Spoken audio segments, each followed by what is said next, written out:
Hello, Brianna. This will be some video feedback for you on the Amethyst Bay print ad. And we've got 4 weeks to go. So if you have any questions, don't hesitate to reach out. Modulating file size is important. Big files are as unwieldy as small files are inadequate. Okay, so but trying to find the sweet spot is good. Any submissions, if it's over, say, half a gigabyte, there is probably some concern. For this project, though, there were the screenshots, so I understand why your file is so big. But just something to keep in mind. Brianna, this has a nice quality to it. It's very distinctive. It's kind of pastel ice cream colors, very suggestive of a girl's getaway, which I'm assuming is what you intended. And your file structure looks good too. And I can can I turn things on or off? Let's see, how does this work? Okay, yes. I can turn things on or off. In general, I would say don't put borders around. I don't think they need them. Okay, let's see.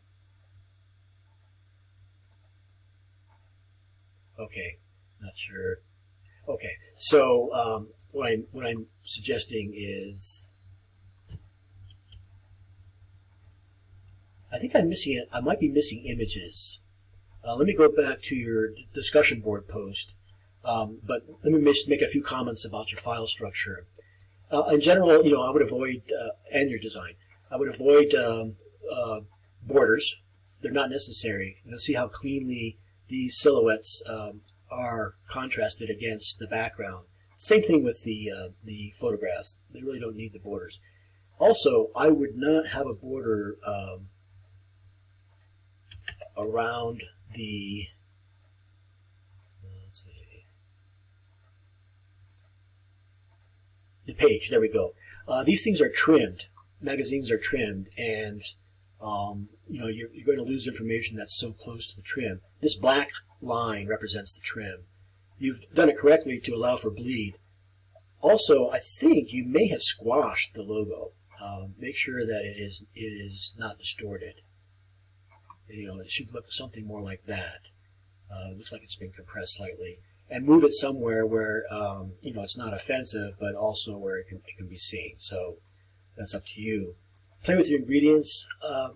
To my eye, this is a lot of text. It might be better off flush left too. So think about that. And with a little bit of less text, it could be small. One way to make little text legible and give it a kind of classiness is to really perhaps exaggerate the leading. Now, some people don't like that, but consider it and consider the effects, especially if you have say less type. Watch awkward breaks like this. I don't know what's going on there, but I wouldn't force justify anything unless you know what you're doing. And the idea is, of course, is to get an even rag. Now, I know Arial is really prosaic. Consider other ways to make it. Maybe bold isn't the answer there. Perhaps even italic, or you could consider a Roman. And perhaps this